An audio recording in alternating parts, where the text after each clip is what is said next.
నమస్కారం అండి. నా పేరు సమ్మిడి సుధాకర్, జనసేన పార్టీ, తాడిగడప మున్సిపాలిటీ, పోరంకి.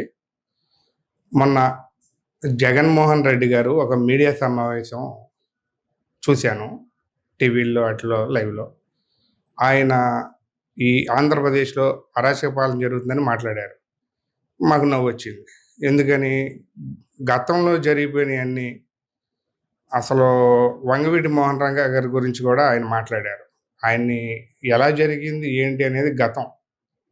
మేము ఆ గతం గాయాల నుంచి బయటకు వచ్చి అందరూ ప్రజలు, ఇక్కడ విజయవాడ ప్రజలందరూ కూడా పవన్ కళ్యాణ్ గారిలో రంగ గారిని చూసుకుంటూ, మా గతం ఆయన, మా భవిష్యత్తు ఈయన అనుకుంటూ, ఎవరి పనులు వాళ్ళు చేసుకుంటూ పార్టీల్లో తిరుగుతుంటే, ఈయన గత గాయాలనే గుర్తు చేసి సమాజంలో అలజడి సృష్టిద్దామని జగన్మోహన్ రెడ్డి గారు ఈ కూటమి పొత్తుని విచ్ఛిన్నం చేద్దాము అనే ఒక ఉద్దేశంతోనే ఆయన ప్రయత్నిస్తున్నాడని మాకు ఆయన ఉద్దేశంలాగా కనిపిస్తుంది.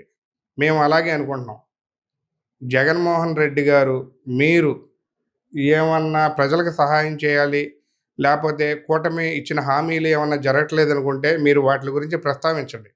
అంతేగాని ఎక్కడో ఏదో అక్కడ దునపోదిందంటే ఇక్కడ కట్టేయండి అన్నట్టు మీరు చేసే మాటలో, మీరు ప్రవర్తించిన తీరు, మీరు చేసిన అవాకులు చవాకులు ఇవన్నీ చూస్తుంటే మాకు అసలు మీకు పదవి కోసం ఇలా మాట్లాడాలా? కేవలం మీకు ప్రతిపక్ష హోదా కూడా ఎందుకు ఇవ్వలేదు ప్రజలు? మీరు చేసిన విధ్వంసం గురించే. దయచేసి ఇప్పటికైనా మారండి.